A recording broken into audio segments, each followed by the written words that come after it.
Very good. Everybody comfortable then? And Maureen, we are ready to begin. 5 minutes. Very good. Salam alaikum. Rahmatullah barakatuh. Oh, I love that. I love it. Say it again. Thank you. May the peace and blessings of God be upon you. I'm Sue Obeidi. I'm the Senior Vice President of the MPAC Hollywood Bureau. And welcome to the Muslim House on behalf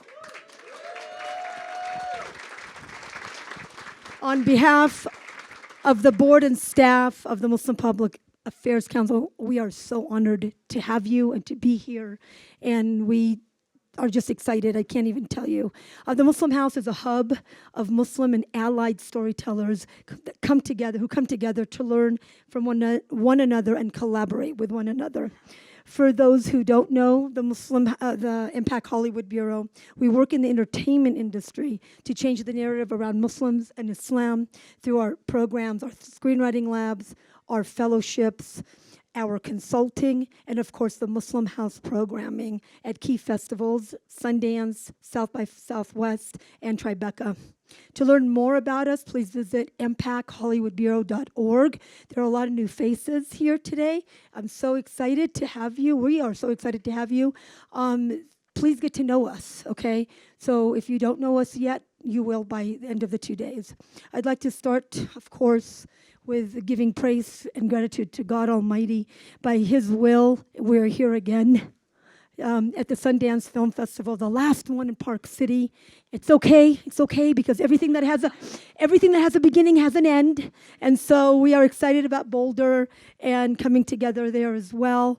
We're excited about showcasing the wonderful talent and our supporters who have been doing the work in the Muslim community and again in the allied communities. So thank you. Thank you to the board and staff of MPAC, led by our fearless leader, Salam Al-Marayati, president and co-founder, and our Hollywood Bureau chair, Habib Vera. I don't know where you are, but there you are in the back. Great. You can imagine that there's so much work behind the scenes to put this together. I want to introduce and thank our new Hollywood Bureau director, Nigella Zaidi, over here, for rolling up her sleeves and going with the flow as soon as she started in September. There was a lot of work that we did prior, and she caught up really quickly, and welcome to MPAC. In addition to Nigella, I want to give major appreciation to the MPACers, Lydia Burgos, who's been with the organization over 28 years, Hasnain Sayed, our dear friend and creative director, Elise Walker, Mustafa Knight, and Nimra Rashid. Groundworks events team, David and Erica West. They're not husband and wife, they're brother and sister-in-law. It's just minor detail. You're not going to be quizzed. The Sundance Institute team that MPAC is assigned to this year, we're always assigned to a team. I want to just say their name: Bianca Darby Matedo, Nicole Aboud, Heinel Molnar Sakic, you give them and Emma Warner. And our AV team, Lauren Lindley and Brad Storr. And it's important for me to say their name because they are the ones that, are behind the scenes doing so much of the work. I will miss our Zooms because I just miss seeing you. I'm not going to miss the actual meetings. Thank you. Thank you to the entire team of the Doris Duke Foundation, led by its president, Sam Gill, and Chief Program Officer, Maureen Knighton. Please give her a welcome. Maureen, in the last year, it's been such a pleasure to get to know you and to work with you hands-on. I really, really, really appreciate it. We had some fun conversations. I thank you for trusting MPAC, for your partnership, and of course, your financial support. Thank you, appreciate that. And to your entire team, Neil Kharzada, Linda Shupak, Alicia Weston, Tessa McSweeney, and Tegan Reisman. I hope I'm pronouncing their names. And congratulations on welcoming Zach Barzinji, your new program, Building Bridges program director. I'm just doing thank yous, and then I'm going to say something serious, and then I'll say something funny, so just sit there, yeah. More. Thank you to the Islamic Scholarship Fund, ISF, the Center for Asian American Media, and Zateo for your help in the curation of this year's panel. So give them a big hand. We're going to record 2 episodes of Zateo today, so it's going to be really exciting, and this is new for us. Okay, I know the food was like the central focus last year, so Matt McMillan, if you're listening, thank you, and the bar's really high, and God bless you if you don't rise to the occasion. Oh, he will. The food's going to be delicious. Was the breakfast good? There you go. So you can thank Pinecone Ridge and Matt McMillan for that. And last but not least, thank you to our families for their unconditional love. Seriously. I mean, some of our family members think that they deserve a salary with benefits and hazard pay. My sister Hanan's in the audience, and I want to give... I know most of the day will be spent hearing about how awesome she is. Whatever. I love her so much. Seriously. Now, this is the serious part. After every event, we wonder and wonder and wonder. And this is true for all our programs, our media awards, our conventions, our Empowering Voices galas. Like, how are we going to rise to the occasion and bring fresh voices and relevant voices the following year? To this year's participants, you made this happen. Thank you for agreeing to participate, for believing in our work, and for sharing your experiences despite your demanding schedules. We are deeply grateful to you. More serious stuff. To the filmmakers, creatives, and executives, despite the challenges facing the industry, the entertainment industry, and news media industry, you continue to rise to the occasion. You continue to move culture and move narratives. There is good news and bad news in that.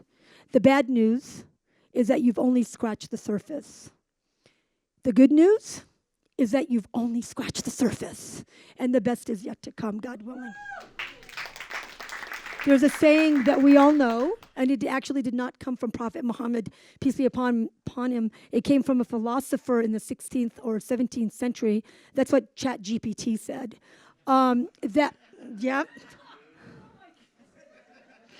If the mountain won't come to Muhammad, Muhammad will go to the mountain. Thank you to everyone who made the effort to attend today, and to those who move mountains and tell and demand honest stories. You are game changers, and may God bless you and protect you. We know there are forces out there that want us to disappear, physically and literally, because they fear the truth.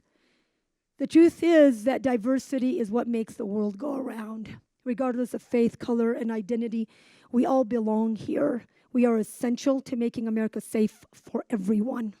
There are more people of conscience than there are those making sure the Constitution isn't adhered to, that are ripping up the Constitution, and those who seek to erase us. There are more of us than them.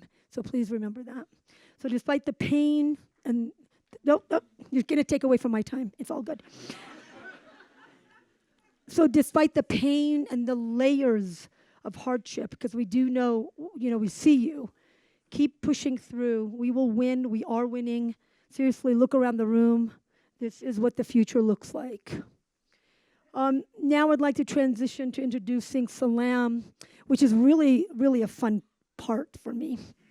For those who were here last year, I built up the introduction by calling him my Trinity. My buddy, my boss, my brother.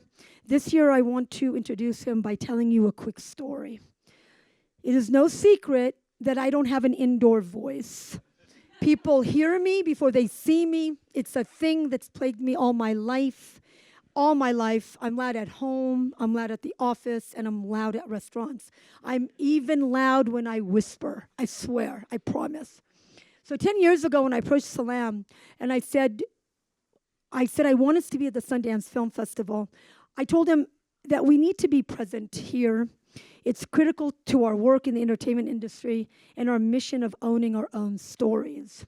I told him that most people who attend this festival don't look like us and possibly don't know anyone from our community.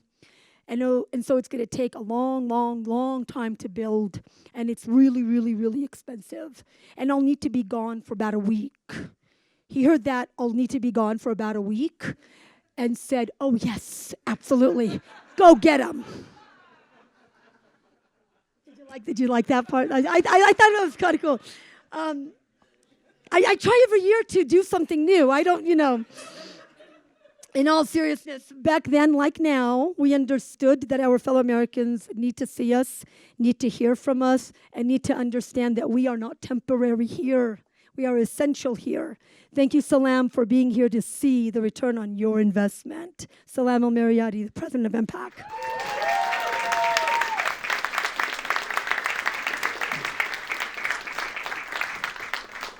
Thank you very much, Sue. It's definitely better than the Trinity introduction.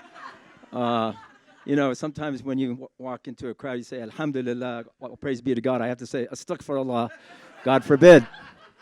But it's still an honor. They say Yankee Stadium is the house that Ruth built. The Muslim house is the house that Suhad Obeidi built. So let's thank her for all that she's done.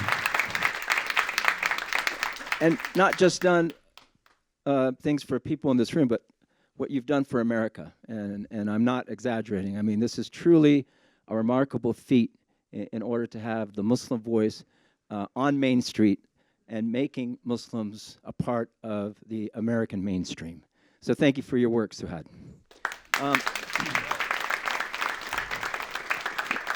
As Suhad said, I am the founder of the Hollywood Bureau. Not really. But we did have an idea back in 1992, so that was 34 years ago. And a guy by the name of Casey Kasem, there's probably like 3 of you that know who Casey Kasem is, in addition to myself. But Casey came to us and he said, instead of complaining about Hollywood, why don't we give positive reinforcement for those that do good work for Hollywood? And so we came up with the Entertainment Media Awards that later became the Voice of Courage and Conscience. And the first honoree was Morgan Freeman, because he played a Muslim Moor in a movie called Robin Hood, Prince of Thieves, and I think it was with Kevin Costner. And so we went to the producers and said, hey, we loved your film. We, the Muslim community, want to honor you. And they look at us like, are you kidding me? Why would I go to a Muslim event? Because at that time, there was nothing known about Muslims. So whatever filled the vacuum usually came from the nefarious voices that says Muslims are a threat, Muslims are evil, and so on and so forth. But we convinced them to come. And for the Muslim community, it was like the Muslim Oscars. People would wear a tuxedo, and they'd come in and were ready to give the award. And it was a great night. It was probably the most inspirational night for us today at that time. And every year after that has become more and more inspirational. So we definitely connected to something that worked, and we built on it because we believe, like so many of you, I was talking to Mehdi beforehand, it's not facts that really change people's minds. It's something through experience, something visceral, something through the heart that then changes the mind. And Hollywood is where we have that opportunity to change the mind. And why is this audience important? Many times we think that we practice Islam in the mosque, and then we do whatever outside. So we enter the field of politics, we have to do things that are not really Islamic. Or we enter the field of media and Hollywood, same thing there. Well, I'm here to dismantle that myth. It is not just in the mosque that we act as Muslims. In fact, that's part of the problem, is where you act one way in the mosque and you act a completely different way outside the mosque. In fact, I believe that what we're doing here with all of you here is practicing Islam. Because what does Islam say that we have to do? What's the first pillar of Islam? It's to bear witness to the truth. The truth for Muslims is there's no God but the one God, and Muhammad is the messenger of God. But the idea is to practice bearing witness to the truth. And one of the Quranic verses says, Ya ayyuhalladhina amanu kunu qawamina bil qisti shuhada lillah walau ala anfusikum aw al walidain wal aqrabin. O you who believe, he's talking to the faithful, you have been made to establish equity and justice, and you are witnesses to God even if you have to testify against yourself, against your own parents, or against your own community. That is the parameter and barometer for speaking the truth. And the Quran continues to say that God will reward those who are true to their word and he will penalize those who conceal the truth, and he will penalize those who do harm to those who are bearing witness to the truth. The names of Renee Good and Mr. Preddy, Alex Preddy, come to mind. Two people that were bearing witness to the truth because they were standing up for the people that are being terrorized by our own government, and we were watching and witnessing the Constitution being shredded before our very eyes. So these are the people who are speaking the truth that we honor when we tell their stories. And that's what we Muslims should be doing. We are entering Main Street by becoming part of the American mainstream. American mainstream means that we're involved in issues that affect every American, not just Muslims, but every American. Because Islam says, you're not just here. The Quran was not revealed for Muslims. The Quran and the Prophet was sent to be a mercy to all the world, to everybody. And if we as Muslims don't achieve or don't fulfill that obligation of showing what it means to benefit humanity and what it means to bearing witness to the truth, then we are failing our own mission as Muslims. And so artists are the ones that are bearing witness to the truth, even if it means you're testifying against yourself or your own family or your own community. And that is why I believe you are acting in a very and strong Islamic manner by bearing witness to the truth. And as far as, thank you.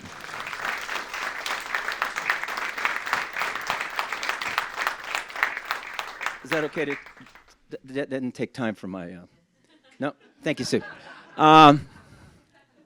Did you hear that joke about a guy who wants to be a journalist, and he goes and he submits his application, and he's trying to be smart about things, and he wants to do something new, something innovative, something cutting against the grain, because these are all what successful people do.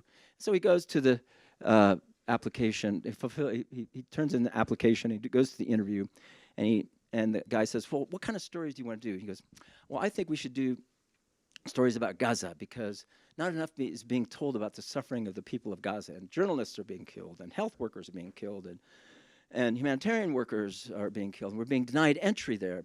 And the interviewer writes down, oh, anti-Semitic. So he fails that interview. Anyway, he decides to reapply, change his name, change a few things, and he goes back to the interview. And they say, well, what would you like to do? What kind of stories would you like to do? He goes, well, I'd like to do stories about students who have been protesting and they've been vilified, and some students wrote op-eds and they're being kicked out of the country. And some people are trying to stand up for what's right in the tradition of Martin Luther King and Malcolm X and even George Washington. And the interviewer goes, okay, this guy is a threat to Western civilization. And then he comes back, and the third time he goes, what would you like to do in this third interview? He goes, well, I'd like to speak more about the image of Muslims, because, I think they've been given a bad rap. And the interviewer goes, creeping Sharia. So the fourth time, the guy figures out, okay, I think I know what's going on here. So the interviewer asks him, so what kind of stories would you like to do? He goes, well, I think that, number one, that there's a threat to Western civilization from Muslims, and they're invading our society, and we should make sure that they're kicked out. And the interviewer goes, gets on the phone, calls upstairs to the chief editor. He goes, boss, we found our national security expert. You ever notice that when you watch national security experts, they're basically just towing that line, and it comes down to, well, how many bombs are we going to place there, and how this war, how this battle is going to go. That is the problem with a lot of our media, is that they go to experts who are not really national security experts. And when Japanese Americans were interned, what did the United States government say was the reason for their internment? The national security of the United States. And the U.S. government won a major battle in the Supreme Court called Korematsu by invoking national security. What did the United States say? We had to go to war against Iraq, even though they knew that it was a lie, that they had weapons of mass destruction. or that they're involved in 9/11. They said, we have to do it for our national security. What are they saying? We have to go to war in Iraq, and we have to allow the decimation of the Palestinian people in Gaza. It's because of our national security. Well, we have to expose that lie now, and we need truth tellers to expose the lie. We need truth tellers to expose the lie about so many other things as well. And even within our own community, let's be a little more introspective here. This idea of who's a real Muslim, that the real Muslim is the one that splatters water all over the bathroom from doing wudu. That's not the case. And yet a person who stands up and say, we should stand up for the truth and justice, and because he doesn't or she doesn't look the right way, then there's something wrong with the way we're thinking about Islam. One of the honorees that we gave many years ago was to a doctor who was repairing the faces of women where acid was thrown at them because they didn't wear their headscarves the right way. I mean, what a shame that is. And so when we say we're standing up to the truth and bearing witness to the truth for people and be witnesses to God, even if it is against ourselves, what we're saying is it applies to either us or anyone else. That is the standard of justice that we are here. And so the Muslim House, the MPAC Hollywood Bureau, and that work that we do, and with all of you, is that prophetic voice. You are stepping into the domain of faith and in the presence of God when you are telling the truth, no matter what the consequences are. Your reward will be with God, and hopefully we pray that your reward will be in this world as well. But God rewards those who tell the truth. And for that, we thank you for being part of that prophetic voice. Thank you very much.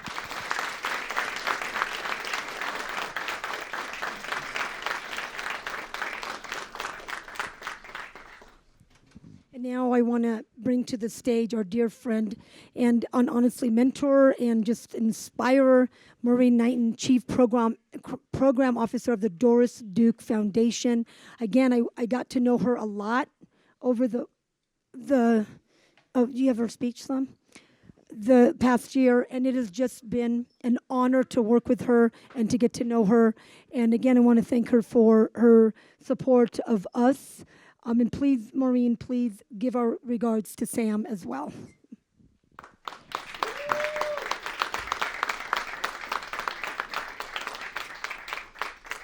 Thank you. Good morning, everybody. How y'all doing? Good. It's really great to be here in community with all of you. And on behalf of everyone at the Doris Duke Foundation, I want to add my welcome. It's truly an honor to be here with all of you, artists, filmmakers, producers, writers, cultural leaders, and allies at the Muslim House. I want to begin by thanking the MPAC Hollywood Bureau for creating and sustaining this space over time, and for doing so at moments like these, when the world is in such great need. In particular, I offer my thanks to MPAC President Salam Al-Marayati and MPAC Hollywood Bureau Senior Vice President Sue Obeidi, under whose visionary leadership the Hollywood Bureau has evolved from its beginning as a one-time gala into a consequential and highly regarded player in the entertainment space. Spaces like the Muslim House matter. They matter because they remind us that culture is not something that just happens. It is something that we build together. And they matter because in a time of deep division, they offer something increasingly rare, a place rooted in belonging, curiosity, and shared humanity. I'm here today on behalf of the Doris Duke Foundation, which is proud to support the Muslim House through our Building Bridges program. The Building Bridges program was conceived in the shadow of 9/11. And for nearly 2 decades, Doris Duke has invested in artists and storytellers who deepen public understanding of Muslim life in the United States, not through a single lens of narrative, but through work that reflects the community's full complexity, creativity, humor, contradiction, and humanity. At a moment when polarization and misinformation are widening divisions across our society, storytelling is not a luxury. It's a form of civic infrastructure. It is how hearts change before policies do. It is how us and them quietly, sometimes even imperceptibly, becomes we. We do this work because we believe something simple but powerful and true. Stories shape how we see one another and how we decide who belongs. They are essential to weaving the we. They connect our society and support our collective well-being. Film and television in particular sit at the center of this work.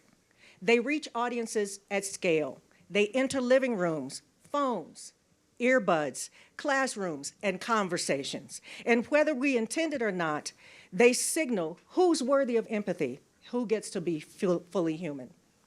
For too long, Muslim communities have been flattened by stereotypes or rendered invisible altogether. The result has not just been cultural harm, but social harm, fueling fear, misunderstanding, and isolation as well. The work many of you are doing directly challenges that pattern, not by arguing against stereotypes, but by outgrowing them. Through Building Bridges, we've supported films premiering at festivals like Sundance, documentaries seen by millions on public media, comedy that disarms prejudice through laughter, and research that holds the industry accountable to what appears on screen and what doesn't. But equally important, we've invested in people and in places like the Muslim House that make collaboration, mentorship, and community possible.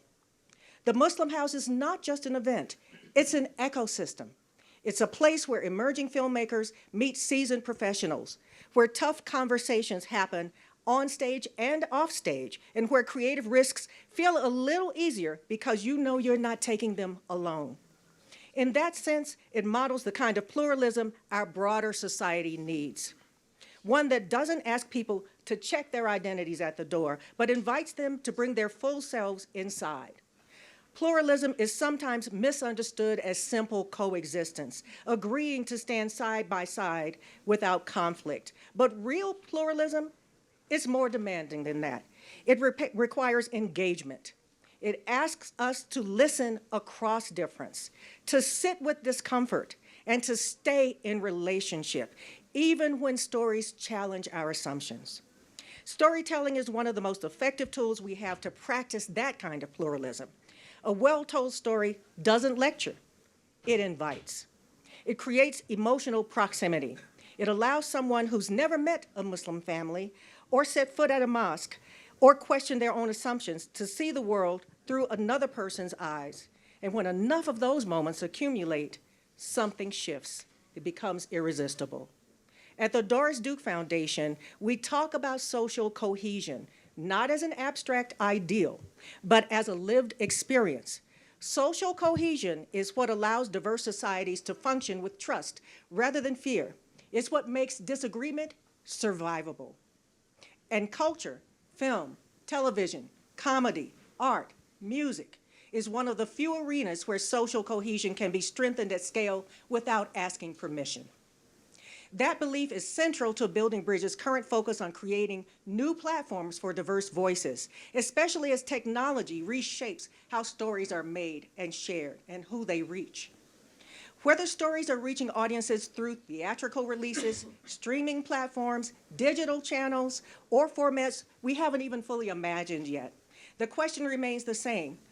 Who gets to be seen, and who and what get to be heard? Our commitment is to ensure that Muslim storytellers are not only present in these spaces, but influential within them, shaping narratives rather than responding to them.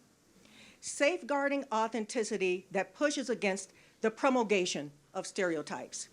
That commitment is also about partnership. None of this work happens in isolation. It happens because of organizations like MPAC, creators like those in this room, funders, distributors, and other leaders choose to work together, often across backgrounds, beliefs, and perspectives toward a shared goal. Doris Duke herself believed that diversity was not a weakness to be managed, but a strength to be cultivated. And today, that conviction feels more urgent than ever. And investing in storytelling that reflects our shared humanity is one of the most tangible and powerful ways we can put that belief into action. And on that note, our brand new Building Bridges Program Director, Zeki Barzenji, will steward and grow our work as we move forward. Zeki, raise your hand for anybody who didn't see you earlier. And you'll hear a little bit from him tomorrow. But as we gather here over the next 2 days, whether you're premiering a film, developing a script, looking for collaborators, or simply looking for a community, I hope you see the Muslim House as more than a stop on the festival circuit. I hope you see it as part of a larger movement to tell better stories, more stories, build stronger relationships, and imagine a more connected and welcoming society. Thank you for the courage it takes to tell honest stories. Thank you for the generosity it takes to listen to them. And thank you for being a part of this community. Again, I'm really grateful to be here with you, and I can't wait to see what you create next. Welcome to the Muslim House.